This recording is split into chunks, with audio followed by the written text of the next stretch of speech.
سمن یہ سچ ہے کہ ذوالفقار علی بھٹو کی پہلی بیوی شیریں امیر بیگم بیواؤں، یتیموں اور معذوروں کے لیے مالی مدد کرتی رہتی تھیں۔ انہوں نے غریب گھرانوں کے لیے مہوار رقم کے ساتھ سامان سیل مقرر کیا ہوا تھا۔ نہ صرف یہ بلکہ اپنی جیب سے غریب لوگوں کو حج کرواتی اور عمرہ کرواتی۔ وہ گاؤں کے غریب لوگوں کی خوشیوں اور غموں میں شرکت کرتی تھیں، اور جب بھی کسی غریب لڑکی کی شادی ہوتی تو اس کا جہیز بھی دیا کرتی تھی۔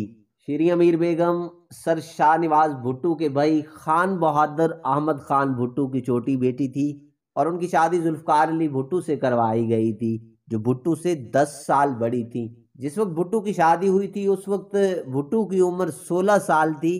امیر بیگم مذہبی خیالات اور روایات کی حامل تھی، جس نے ساری عمر نماز اور عبادت میں گزار دی۔ ان کی شادی بھٹو سے اس لیے کی گئی تھی کہ دونوں بھائیوں میں محبت اور رشتہ مضبوط ہو، اور گھر کی ملکیت اور جائیداد گھر میں ہی رہے۔ شیریں بیگم کو بھٹو سے بے حد محبت تھی۔ شادی کے بعد وہ بھٹو کے ساتھ زیادہ وقت اس لیے باہر نہیں گزار سکتی تھیں کیونکہ ایک تو وہ زیادہ پڑھی لکھی نہیں تھی، اور پھر وہ پردہ کیے بغیر کہیں بھی نہیں جاتی تھیں، اس لیے وہ بھٹو کے ساتھ سیاسی معاملات میں بھی ساتھ نہیں نبھا سکی۔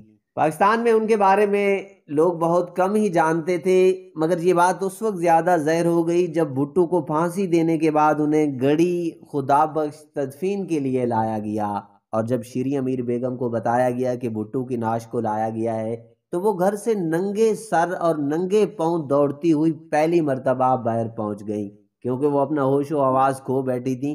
اس دن وہ پہلی مرتبہ بین الاقوامی اور قومی سطح پر لوگوں کی نظروں میں آئی تھی۔ امیر بیگم 1924 میں ضلع لڑکانہ میرپور بھٹو میں پیدا ہوئی تھی، اور ان کی شادی بھی وہی ہوئی تھی۔ شادی کے بعد وہ بھٹو کے ساتھ ممبئی چلی گئیں، جہاں پر وہ بھٹو کی والدہ کے ساتھ 3 سال رہیں۔ بھٹو وہاں پر پڑھتے تھے۔ جب بھٹو کی والدہ کا انتقال ہو گیا تو وہ واپس گاؤں چلی آئیں۔ وہ 1944 سے 1947 تک وہاں رہیں۔ وہاں رہ کر بھی ان کا دل غریبوں کے لیے دھڑکتا تھا۔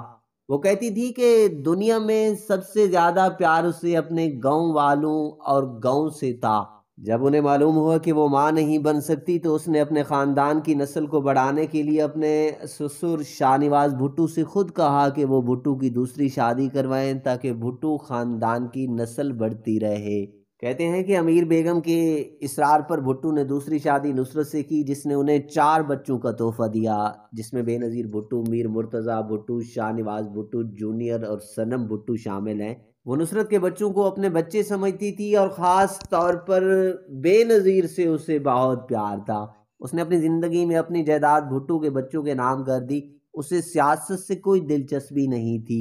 اس نے ایک بیٹی لبنہ گود لی تھی، جس کو کچھ ملکیت دے کر اپنا فرض نبھایا اور اس کی شادی بھی کروا دی تھی۔ شیریں بیگم کی زندگی کا سب سے غمگین اور سیاہ دن بھٹو کی پھانسی تھا، جس کے بعد وہ کبھی بھی اپنے کمرے سے باہر نہیں آئیں سوائے اس کے کہ کوئی خاص کام ہو۔ پھانسی سے پہلے وہ بھٹو سے راولپنڈی کی جیل کی کال کوٹڑی میں 4 مرتبہ ملنے گئیں۔ جب وہ پہلی مرتبہ گئیں تو اسے رہا نہیں گیا، اور وہ رو پڑی، جس پر بھٹو نے کہا کہ تم مت رو، ورنہ جیل والے اور دشمن کہیں گے کہ بھٹو کی عورتیں کمزور ہیں۔ بھٹو کی زندگی بچانے کے لیے وہ ساری رات عبادت کرتی اور اللہ سے دعائیں مانگتی، پیروں اور فقیروں کی دروازوں پر جا کر دعائیں مانگتی رہتی۔ بھٹو کی پھانسی کے بعد وہ جب حج کرنے گئیں تو واپسی پر نصرت کی طبیعت پوچھنے اور بے نظیر سے ملنے دبئی گئی تھیں۔ انہوں نے تقریباً 10 حج کیے تھے۔ حج کے دوران وہ اپنی گود لی ہوئی بیٹی لبنہ سے ملنے بھی دبئی گئی تھی۔ امیر بیگم کی باتوں میں بڑی مٹھاس تھی، جس کی وجہ سے سر شاہ نواز بھٹو نے اس کو شیریں کا خطاب دیا تھا۔ بھٹو کے بعد اس نے برقعے کے بجائے چادر اوڑھنا شروع کیا تھا۔ جب وہ پہلی مرتبہ بھٹو کی قبر پر گئیں تو وہی بے ہوش ہو گئیں، کیونکہ جس شخص کو اس نے کبھی دیکھا تھا اب وہ مٹی کے نیچے آرام کی نیند سو رہا تھا۔ بھٹو کے پھانسی کے صدمے سے ایک دن اسے دل کا دورہ پڑا اور انہیں سول اسپتال لڑکانہ میں ایمرجنسی وارڈ میں لایا گیا، لیکن وہ 19 جنوری 2003 کو اللہ کو پیاری ہو گئیں۔ ان کی میت کو گڑی خدا بخش لایا گیا، اور ان کی گود لی ہوئی بیٹی لبنہ کے پہنچتے ہی انہیں گڑی خدا بخش کے فیملی قبرستان، جہاں پر بھٹو، میر مرتضیٰ بھٹو، شاہ نواز بھٹو جونیئر اور دوسرے دفن ہیں، وہیں انہیں بھی آخری آرام دی گئی۔